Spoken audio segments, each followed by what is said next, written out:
अभी कुछ दिनों पहले भी आप लोग एक सभा कर रहे थे, मुख्यमंत्री का कार्यक्रम था, या गोला थाना का ही मामला था। लगातार फोन आने लगा कि कार्यक्रम नहीं करिए। आप सोचिए कि आपका एक पंचायत स्तर का कार्यक्रम से सीएम का ऑफिस हिल जा रहा है कि बाबू कार्यक्रम मत करो, 1 लाख की भीड़ आएगी तो क्या होगा, इस बात को सोचिए। इसलिए आप लोगों में 24 जनवरी को फिर से हजारीबाग में 1 लाख भीड़ जुटाने की तैयारी हो गई है। तो झारखंडी लड़ने जाते हैं तो झारखंडियों की ही लाश पिस जाती है। इसलिए माटी का कोई दरोगा होगा, झारखंडी माटी का एसडीओ होगा, झारखंडी माटी का बीडीओ होगा, सीओ होगा, तो इस बात का तो उसको कम से कम दर्द रहेगा कि नहीं, ये झारखंड की बात उठा रहे हैं झूठे केस मुकदमे में। चाहे नौकरी हो चाहे नेतृत्व हो, पहला हक झारखंडियों को होगा, यही आपको सुनिश्चित करना होगा। जयराम भाई ने कहा कि अरे स्कॉर्पियो के लिए जयराम नहीं बना है, ये जयराम झारखंड को बदलने के लिए बना है। तब उन लोगों ने सोचा कि ये कैसे लोग हैं, 2024 में एक परिवर्तन का इतिहास रचेंगे। ये वहां पर 24 जनवरी को होने जा रहा है। जिस तरीके से कोडरमा, हजारीबाग, जामताड़ा, संथाल, कोल्हान में लाखों की भीड़ आई थी, 24 जनवरी को फिर से हजारीबाग में 1 लाख भीड़ जुटाने की तैयारी हो गई है। और ये कहना चाहता हूं कि वो 1 लाख का जो जनसैलाब होगा, उस जनसैलाब में इसी बात का ऐलान होगा कि अब नए साल में नया आगाज होगा। 2024 परिवर्तन का साल होगा, 2024 में बदलाव की गाथा लिखी जाएगी और झारखंड के राजनीतिक इतिहास में झारखंड के नौजवान 2024 में एक परिवर्तन का इतिहास रचेंगे। ये वहां पर 24 जनवरी को होने जा रहा है। लेकिन हम लोग पर जो बार बार ये कहा जा रहा है कि बाबू ये तुम लोग जो कर रहे हो, इस बात की क्या गारंटी है कि तुम लोग अपने रास्ते पर टिके रहोगे। हम लोगों ने कहा कि इस 2 साल के दौर में ऐसा नहीं था कि बड़े बड़े ऑफर नहीं आए थे, ऐसा नहीं था कि हमारे केंद्रीय अध्यक्ष को कोई कंपनी वाले बैठा के कहते थे कि बताओ भाई कौन कलर का स्कॉर्पियो चाहिए। जयराम भाई ने कहा कि अरे स्कॉर्पियो के लिए जयराम नहीं बना है, ये जयराम झारखंड को बदलने के लिए बना है। तब उन लोगों ने सोचा कि ये कैसे लोग हैं कि पत्थर के बने हुए हैं, झारखंड के लिए मर मिटने को तैयार है, गोली खाने को तैयार है, लेकिन किसी समझौता के लिए तैयार नहीं है। और इस बात का भरोसा देना चाहता हूं यहां पर कि झारखंड के लिए जिस मोर्चे पर भी, जहां पर भी, जिससे भी, जिस तरीके से, जिस रूप में गोली बारूद से टकराने की बात आए, तलवार फरसे से टकराने की बात आए, विचारों से टकराने की बात आए, ये नौजवान टकराने को तैयार होंगे, लेकिन पीछे नहीं हटेंगे। ये भरोसा आप लोगों को दे रहा हूं। एक साजिश ये हो रही है कि बार बार हम लोगों पर केस मुकदमा किया जा रहा है, जहां भी सभा करते हैं केस मुकदमा कर दिया जाता है। अभी कुछ दिनों पहले भी आप लोग एक सभा कर रहे थे, मुख्यमंत्री का कार्यक्रम था, या गोला थाना का ही मामला था। लगातार फोन आने लगा कि कार्यक्रम नहीं करिए। आप सोचिए कि आपका एक पंचायत स्तर का कार्यक्रम से सीएम का ऑफिस हिल जा रहा है कि बाबू कार्यक्रम मत करो, 1 लाख की भीड़ आएगी तो क्या होगा, इस बात को सोचिए। इसलिए आप लोगों में दम बहुत है और आप लोगों ने दिखाया है कि झारखंड में अगर परिवर्तन लाना है तो ऐसे ही लोगों से परिवर्तन होगा। लेकिन ये परिवर्तन 4 रास्ते से होकर के ही जाएगा। पहला रास्ता है कि आपको किसी तरीके से नौकरी में घुसना होगा, किसी तरीके से जो झारखंड में प्रतियोगी परीक्षाएं हो रही है उन परीक्षाओं में शामिल होना होगा। हम लोग लगातार ये लड़ाई लड़ रहे हैं कि झारखंड की परीक्षा पारदर्शी तरीके से हो, क्योंकि अगर हमारे अफसर नहीं घुसे झारखंड के सिस्टम में तो आज देखिए जो बाहर के थाना प्रभारी हैं, बाहर के दरोगा हैं, झारखंडी आंदोलन से बहुत डरते हैं और बिना मतलब के केस मुकदमा करने का है, खजाना खोजते रहते हैं, जगह खोजते रहते हैं। तो कम से कम अगर झारखंडी माटी का कोई दरोगा होगा, झारखंडी माटी का एसडीओ होगा, झारखंडी माटी का बीडीओ होगा, सीओ होगा, तो इस बात का तो उसको कम से कम दर्द रहेगा कि नहीं, ये झारखंड की बात उठा रहे हैं झूठे केस मुकदमे में, इन लोगों को नहीं फंसाओ। इसलिए आप लोगों को सिस्टम में आना होगा, तब हम लोग इसको बदल पाएंगे। दूसरा बड़ा बात कि अगर झारखंड में हम लोग आर्थिक तौर पर मजबूत नहीं हुए, अगर झारखंड में हम लोग पैसे के बुनियाद पर मजबूत नहीं हुए, अगर झारखंड में माइनिंग का जो काम है, झारखंड में जो यहाँ पर लीज का काम है, चाहे वो पत्थर का लीज हो, चाहे बालू का लीज हो, और चाहे तमाम माइनिंग का लीज हो, खनन लीज का मामला हो, इस सारे चीजों में भी झारखंडियों को अपना भागीदारी सुनिश्चित करना होगा, तब वो आर्थिक तौर पर संपन्न हो पाएंगे। और तीसरी सबसे बड़ी बात कि जिस तरीके से हमारी जमीनों को लिया जा रहा है, हमें विस्थापित किया जा रहा है और पुनर्वास के लिए कोई योजना नहीं है। आप देखिए कि झारखंड का दर्द और पीड़ा क्या है कि लोग गोला में लड़े थे तो गोला का गोलीकांड हो गया था, बड़का गांव में लोग लड़े थे तो बड़का गांव में चिरोडी का गोलीकांड हो गया था, और यहाँ पर जमीन बचाने के लिए जब झारखंडी लड़ने जाते हैं तो झारखंडियों की ही लाश बिछ जाती है। इसलिए विस्थापन के भी दर्द को समझना होगा मेरे साथियों। और जब तक पुनर्वास की स्थिति सरकार नहीं स्पष्ट करती है कि अगर हमारा आप जमीन ले रहे हैं तो हमको कहां बसाएंगे, कहां नौकरी देंगे, इस बात पर पहले उनको सुनिश्चित करना होगा अपना पूरा रवैया, उसके बाद ही झारखंडियों का कल्याण हो पाएगा। और आपको चौथी बात ये कहना चाहता हूं कि आपको नेतृत्व में जगह बनाना होगा। पूरे देश में ऐसा कोई राज्य नहीं है जहां पर जाकर के कोई दूसरे जगहों से लोग जाकर के सांसद बन जाते हो और विधायक बन जाते हो।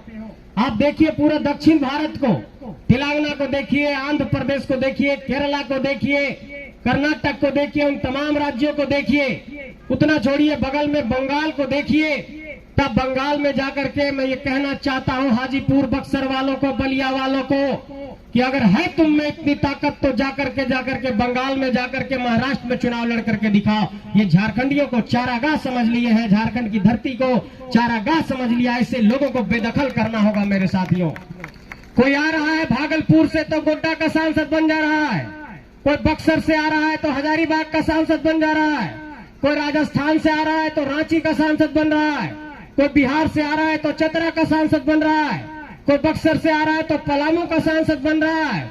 और राज्यसभा में देखिए कहां से आ जाते हैं, कोई गुजरात से आकर के सांसद बन जाते हैं, कोई कहीं और से आकर के सांसद बन जाते हैं। इस बात को आपको समझना होगा कि अगर झारखंड बना है तो झारखंडियों के लिए बना है, चाहे नौकरी हो चाहे नेतृत्व हो, पहला हक झारखंडियों को होगा।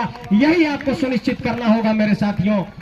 और जो बात हम लोगों ने कहा है, हर मंच पर ये बात हम लोगों ने कहा, इस बात में कहने में कोई गुरेज नहीं है, कोई बारी भीतरी की बात नहीं है कि अगर बिहार बिहारियों का है, महाराष्ट्र मराठियों का है, पंजाब पंजाबियों का है, बंगाल बंगालियों का है, तो ये झारखंड सिर्फ झारखंडियों का है। पहला हक झारखंडियों को मिलेगा, पहला अपना पेट भरेंगे तब किसी दूसरे का ख्याल करेंगे। इस बात को आंख खोल के और सीधे तौर पर कहिए। और लोग कहते हैं कि बाबू तुम लोग तो सामाजिक सद्भाव को बिगाड़ रहे हो, तुम लोग तो सौहार्दपूर्ण वातावरण को बिगाड़ रहे हो। इस देश में किसी को भी कहीं चुनाव लड़ने का अधिकार है। इस देश में अगर कोई चुनाव लड़ करके जीत रहा है तो इसका मतलब कि लोकतांत्रिक प्रक्रिया से जीत रहा है। उन लोगों को यह जवाब देना होगा कि ठीक है, तुम लोकतांत्रिक प्रक्रिया में संविधान ने तुमको चुनाव लड़ने का अधिकार दिया, लेकिन यही संविधान हमें कहता है कि हम अपने वोट का इस्तेमाल सही तरीके से करें, सही लोगों को दें। इसलिए झारखंडियों आपसे ये कहना चाहता हूं कि आपको अपने अंदर ये राजनीतिक चेतना जगाना होगा कि आपकी उंगली में जो नीली स्याही लग रही है, ये आपके जमीर के अंदर से जवाब आना चाहिए कि आने वाले भविष्य में जब ये नीली स्याही कभी भी लगेगी तो किसी झारखंडी माटी के बेटा और बेटी पर लगेगा, किसी ऐसे बाहरी माटी के बेटा पर मत लगाइए।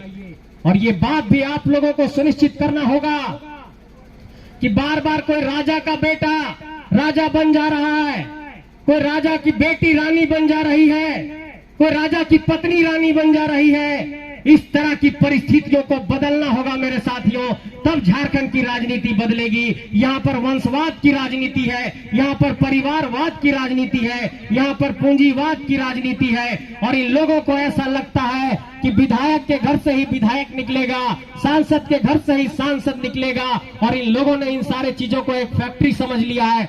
इसलिए इन लोगों को जवाब देना होगा कि नहीं, अब झारखंडी जाग गया है और झारखंडी अब जो है सो कोड़ी और कुदाल और जुआठ लेकर के सांसद भी बना सकता है। ये बात को आप लोगों को सुनिश्चित करना होगा।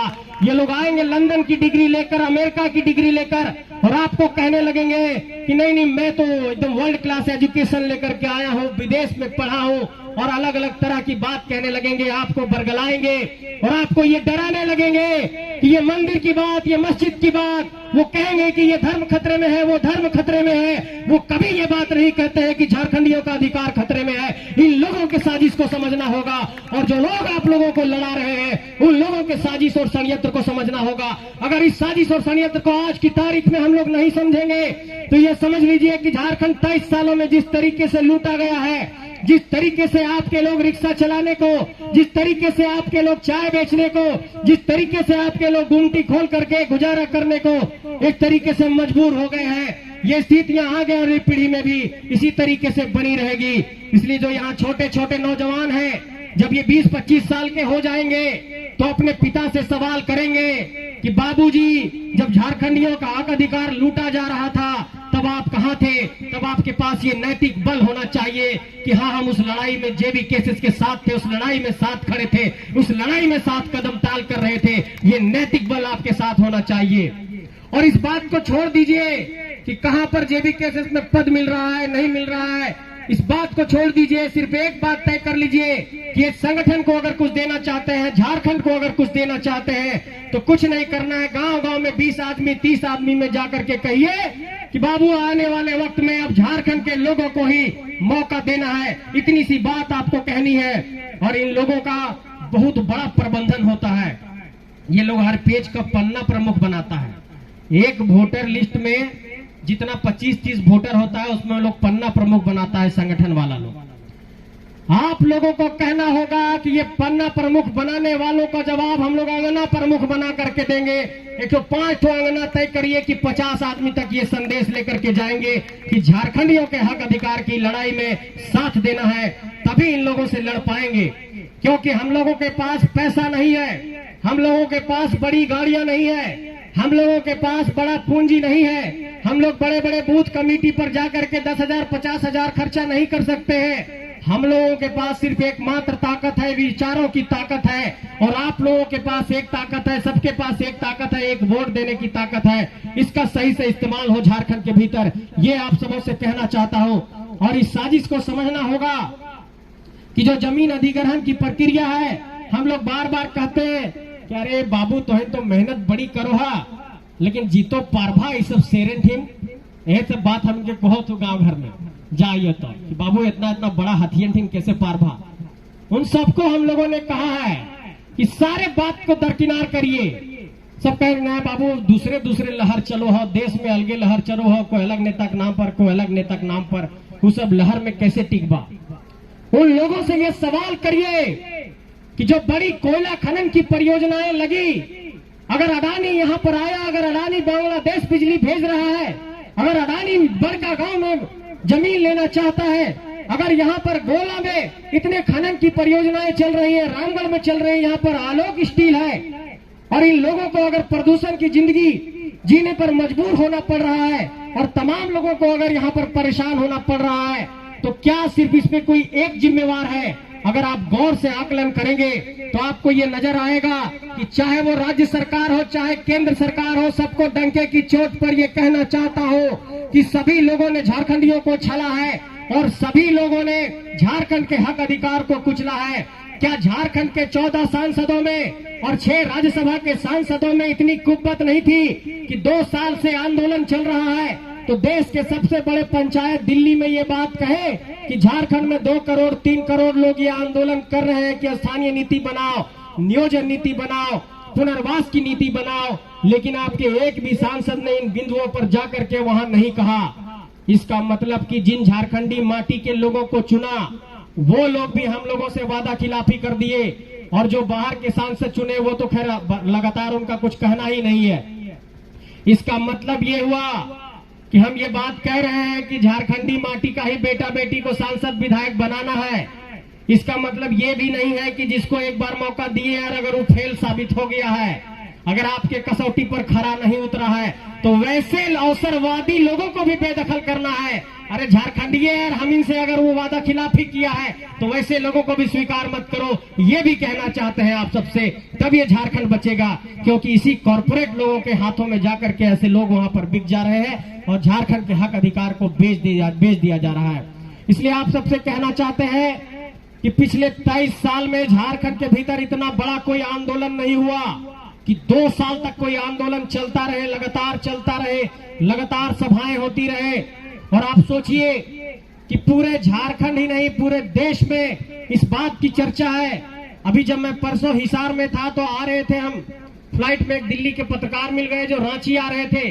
हम मोबाइल में स्क्रॉल कर रहे थे, कुछ जेबी केसेस का एक पोस्टर दिख गया, उन्होंने मेरे स्क्रीन को देखा, बोला कि आप लोग वही लोग हैं क्या जो झारखंड में नया कुछ पार्टी चल रहा है, जो लड़के लोग आंदोलन कर रहे हैं? हम बोले हाँ, हम लोग वही लोग वाले हैं। आप सोचिए कि पूरे देश में लोगों की नजर है, लेकिन ये बात अभी सूरज जी कह रहे थे कि राष्ट्रीय मीडिया हम लोगों को नहीं दिखाता है। ये राष्ट्रीय मीडिया हम लोगों को इसलिए नहीं दिखाता है क्योंकि ये राष्ट्रीय मीडिया वाले भी उन्हीं कोयला खनन के माफियाओं के दोस्त हैं, उसी कोयला खनन की कंपनियों के दोस्त हैं, वही एनटीपीसी अडानी के दोस्त हैं, इसलिए वो आपके खबर को नहीं दिखाएंगे। और ये यूट्यूब के साथियों को साधुवाद देना चाहता हूं कि इन लोगों ने 2 साल में झारखंड के आंदोलन को गांव-गांव तक पहुंचा दिया है। इन सभी साथियों को साधुवाद देना चाहता हूं और आप सबसे ये कहना चाहता हूं कि बिल्कुल भी अब समय हम लोगों के पास बहुत कम है। बूथ लेवल पर हम लोगों को लड़ने की बारी है। तमाम जो हमारे संगठन के साथी हैं, गांव घर के साथी हैं, और उन लोगों की भी मैं मजबूरी समझता हूं जो अलग अलग राजनीतिक दलों में होंगे, अलग अलग सामाजिक राजनीतिक कार्यकर्ता है, उन लोगों तक ये संदेश देना चाहता हूं कि जो 20 साल से 25 साल से किसी नेता से जुड़े हैं, किसी संगठन से जुड़े हैं और वहां पर अपना काम काज कर रहे हैं, उन सभी बड़े बुजुर्गों को, सामाजिक राजनीतिक कार्यकर्ताओं को ये संदेश देना चाहता हूं कि एक बार अपनी अंतरात्मा से ये सवाल पूछिए कि क्या ये हमारी जो मांग है झारखंड के भीतर झारखंडियों को हक दिलाने की, क्या ये जो मांग है झारखंड में स्थानीय नीति की, ये जो झारखंड में खतियान आधारित स्थानीय नीति की मांग है, जो नियोजन नीति की मांग है, जो पुनर्वास नीति की मांग है, जो ओबीसी को झारखंड में आरक्षण नहीं मिला 27%, क्या ये मांग गलत है? आपको भी ये नजर आएगा कि नहीं, ये नौजवान सही बात कह रहे हैं। और हम लोग से बहुत लोग आकर के कहते हैं कि बाबू तो इनका तो मांग ठीक हो, तो इनके डिमांड ठीक हो, लेकिन सामने न है बहु, कहे कि हमने चिन्हा जी बहु। तो ऐसे जो लोग हैं उन लोगों से कहना चाहते हैं ठीक है, चिन्हा कोई जरूरत न है, लेकिन पीछे पीछे भी कम से कम पीठ थपथपा दीजिए हमारे साथियों का और कहिए कि जाओ बाबू रण क्षेत्र में, हम लोग तुम्हारे साथ हैं। आपको साथ देना होगा मेरे साथियों। जब तक ऐसे लोगों का साथ नहीं देंगे, ऐसे नौजवानों का, ऐसे क्रांतिकारी साथियों का साथ नहीं देंगे, ये झारखंड में परिवर्तन नहीं हो पाएगा। और इस परिवर्तन को करने के लिए आपकी सहभागिता जरूरी है। आप जब तक सहभागिता सुनिश्चित नहीं करेंगे, झारखंड की जिस बुनियाद को हम लोग हिलाना चाह रहे हैं, जो एक जमा जमाया बुनियाद यहाँ पर जम गया है, भ्रष्टाचारियों का, यहाँ पर आप देखिए माफियाओं का, यहाँ पर नौकरशाहों का एक बहुत बड़ा सिंडिकेट है। आपको उदाहरण दे देते हैं किस तरीके से नेता, मंत्री, अफसर, माफिया और बिजनेसमैन यहाँ पर एक तरीके से सिंडिकेट चला रहे हैं। देखिए एक आईएएस हुए, छवि रंजन नाम था उनका।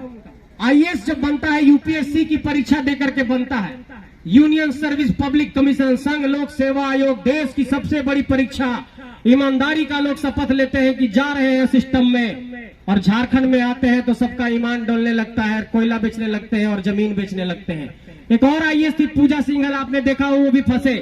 आप देखे होंगे अभी कुछ दिनों पहले अलमारी से भी पैसा निकला था बहुत। तो इस तरीके से यहाँ के अफसर, यहाँ के नेता और यहाँ के जो तमाम हमारे बिजनेस कारोबारी लोग हैं, ये 3-4 लोगों का एक बहुत बड़ा सिंडिकेट है। और जो अमीर है वो अमीर होता चला जा रहा है, जो यहाँ पर पैसा जिसके पास था उसके पास पैसा ज्यादा जा रहा है, और गरीब जो है सो और गरीब होता चला जा रहा है। और जो गरीब खेती बाड़ी से गुजारा करता था, उसका भी जमीन लेकर के वहां पर कोयला निकाल लिया जा रहा है। इसका मतलब कि खेती बाड़ी के लिए भी जमीन नहीं बच पा रहा है। इसलिए ये झारखंड के भीतर बहुत बड़ी साजिश चल रही है, और ये साजिश इसलिए है क्योंकि लोग जानता है कि अगर ये झारखंडी लोग को पढ़ा लिखा दिए, होशियार हो गया, तो जो 10,000 15,000 रुपया में सस्ता मजदूर मिल रहा है, पूरा दुबई तक, पूरा जाकर के सऊदी अरब तक, पूरा ओमान तक, पूरा कतर तक, पूरा दिल्ली मुंबई, कहां नहीं हम लोग के लोग मजदूरी कर रहे हैं। तो एक तरीके से झारखंड सस्ता मजदूर पैदा कर सके, इसलिए एक बड़ी साजिश के तहत हम लोगों को विकास के पायदान पर पीछे रखा जा रहा है